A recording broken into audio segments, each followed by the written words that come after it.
করবেন। খাওয়া দাওয়া শেষ করে একটু রেস্ট নিয়ে আমরা বের হয়ে যাব রাজশাহীর উদ্দেশ্যে, কারণ রাজশাহীতে আমার অনেকগুলো কাজ পড়ে গেছে, যদিও বা এখানে যে কারণে আসছিলাম সেটা কমপ্লিট হয়ে গেছে আলহামদুলিল্লাহ। খাওয়া দাওয়া শেষে সবাই রেস্ট নিচ্ছিল। আসলে মাটির ঘরগুলো খুবই সুন্দর ঠান্ডা থাকে, এই কারণে খুব একটা ফ্যানের বাতাসের প্রয়োজন পড়ে না। সবাই রেডি, এখন চলে যাব। আর সবাই যেহেতু ছেলে পেলে বাইক নিয়ে আসছে, তারা বাইকে যাবে, রাতও বাইকে যাবে, শুধু আলামিন একটু অলস, তাই সে আমার গাড়িতেই যাবে।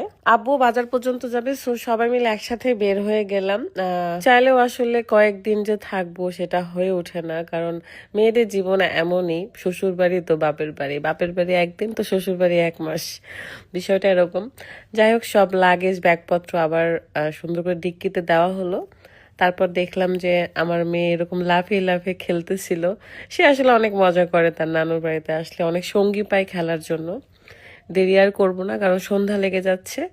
আমরা এখন চলে যাব। আর আমি উঠে পড়লাম গাড়িতে। আল্লাহর রহমে ড্রাইভ করে রাজশাহীতে পৌঁছে গিয়েছিলাম। অ্যান্ড দেখতেছিলাম যে রাদের বাইকে আব্বু উঠেছে, আর এত খুশি। আব্বু মাঝে মাঝে রাদের বাইকে উঠে চালাইতে চায়, এবং আব্বুকে ইনশাল্লাহ একটা বাইক নিয়ে দিব খুবই তাড়াতাড়ি। আব্বু যেহেতু বাজার পর্যন্ত যাবে, সো সবাই মিলে আমরা এখন যাব, বাইক কার মিলেই। বাজারে গিয়ে আব্বুকে বিদায় দিয়ে চলে যাই। এই তো সবাই বাইক নিয়ে উড়ে উড়ে চলে যাচ্ছিল। মাঝে মাঝে রাত আর আমি বাইক আর কার মিলিয়ে টক্কর করি। তো যাই হোক, আল্লাহর রহমে রাজশাহীতে খুব ভালোভাবে পৌঁছায় গেছি। আপনারা সবাই ভালো থাকবেন, দোয়া থাকলো, আপনারাও দোয়া করবেন। বিদায় নিচ্ছি আমি, আল্লাহ হাফেজ।